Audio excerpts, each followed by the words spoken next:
کہ قائد اعظم کی جب وائف کا انتقال ہو گیا، اور آپ کو پتہ یہ اس کو ہم پہلے ڈسکس کر چکے ہیں کہ جب ان کا انتقال ہو گیا 1929 میں، تو قائد اعظم تنہا رہ گئے اور قائد اعظم کی بہن نے پھر سارا ساتھ دیا ان کا۔ اچھا، اب قائد اعظم کی بہن کی کہانی آپ سنیں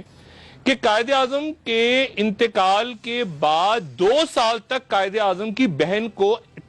تقریر کرنے کی اجازت نہیں تھی، پبلک میں وہ تقریر نہیں کر سکتی تھی، ان پہ حکومت نے بین لگایا ہوا تھا فاطمہ جناح پہ، جن کو مادر ملت کہتے ہیں۔ اور تیسری برسی پہ ان کو ریڈیو پاکستان میں کہا گیا کہ آپ ان کو تقریر کرنے کی اجازت دے دیں،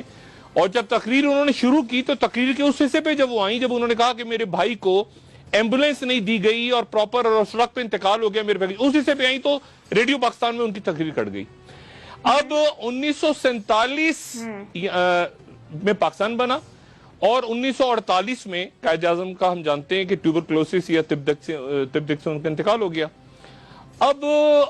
اس سے لے کے اس وقت سے 1948 سے لے کے 1965 تک محترمہ فاطمہ جناح گمنامی کی زندگی گزارتی رہی اپنے، اور یہ ان کے انتقال، جس دن ان کا انتقال ہوا، یہ اس دن کا جنگ اخبار ہم اپنے ٹی وی پہ ناظرین کو دکھا رہے ہیں، اور اس دن ہنگامے بھی پھوٹ پڑے اور آگ لگا دی لوگوں نے اور لاکھوں لوگ تھے، اور یہ اس دن کے اخبارات کی میں فوٹیج آپ کو دکھا رہا ہوں، جس دن فاطمہ جناح کا انتقال ہوا۔ اور ان کا انتقال اس طرح سے ہوا کہ رات کے وقت اچانک اعلان کیا گیا کہ فاطمہ جناح کو دل کا دورہ پڑا ہے اور وہ انتقال کر گئی ہیں، اور جتنے بھی لوگ اس وقت موجود تھے، سیاستدان تھے، باقی لوگ تھے، انہوں نے الزام لگایا کہ فاطمہ جناح کا انتقال جو ہے وہ نہیں ہوا طبعی طور پہ، بلکہ انہیں قتل کیا گیا ہے۔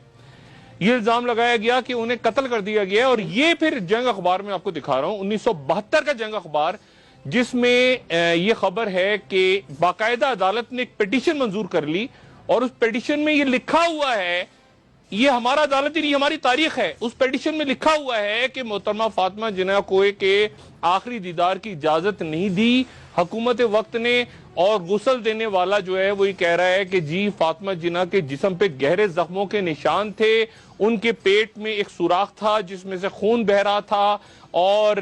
تشدد کے نشانات تھے جسم پہ، اور یہ پیٹیشن عدالت نے منظور کر لی، پیٹیشن، اتنے سارے اس کے ساتھ ڈاکومنٹس تھے کہ عدالت نے اس پیٹیشن کو منظور کر لیا، لیکن منظور کرنے کے بعد یہ پیٹیشن کہاں گئی تاریخ کے اوراق میں، یہ ہم نہیں جانتے۔ یہ میں بات آپ کو بتا رہا ہوں، مادر ملت فاطمہ جناح کے ساتھ ہم نے کیا کیا۔